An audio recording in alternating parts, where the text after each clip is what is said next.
નમસ્કાર મિત્રો, સ્વાગત છે તમારું અમારી YouTube channel Gujarat jobs and news.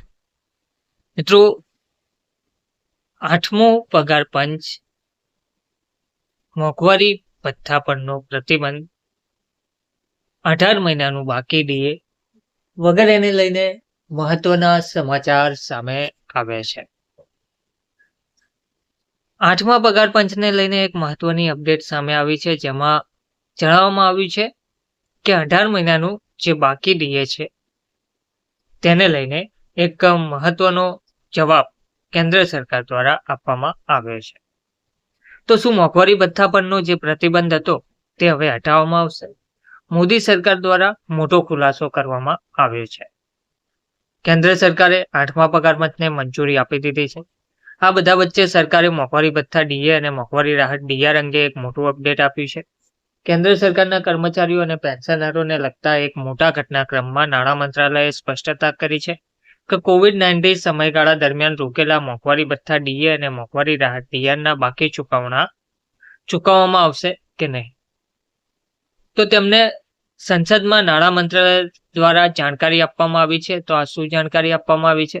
તો આ પ્રતિક્રિયા સંસદમાં એક પ્રશ્ન ઉઠાવવામાં આવ્યો હતો, જેમાં પૂછવામાં આવ્યું હતું કે શું જાન્યુઆરી 2020 થી જૂન 2021 સુધી લાદવામાં આવેલા 18 મહિનાના ડીએ ડીઆર ફ્રીજ પર દેશની આર્થિક રિકવરી પછી મહામારીને ધ્યાનમાં રાખીને પુનઃવિચાર કરવામાં આવશે?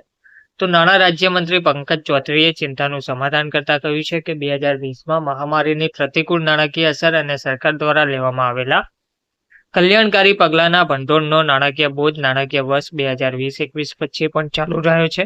તેથી ડીએ ડીઆરના બાકી ચૂકવવાનું શક્ય માનવામાં આવ્યું ન હતું.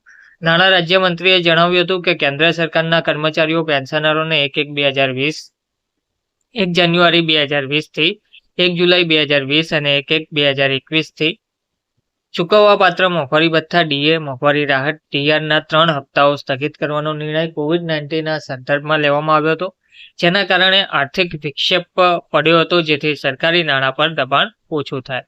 તો 8મા પગાર પંચની મંજૂરી પછી ડીએની ચર્ચાએ જોર પકડ્યું છે. સરકાર તરફથી આ સ્પષ્ટતા એવા સમયે આવી છે જ્યારે 8મા પગાર પંચ અંગે અટકળો તેજ થઈ છે, જેને જાન્યુઆરીમાં કેન્દ્રીય મંત્રીમંડળે સૈદ્ધાંતિક મંજૂરી આપી હતી. જોકે આ કમિશનની હજુ સુધી ઔપચારિક રચના કરવામાં આવી નથી.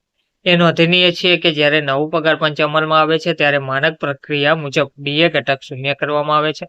હાલમાં 7મા પગાર પંચ હેઠળ ડીએ મૂળ પગારના 55% છે. ધન્યવાદ.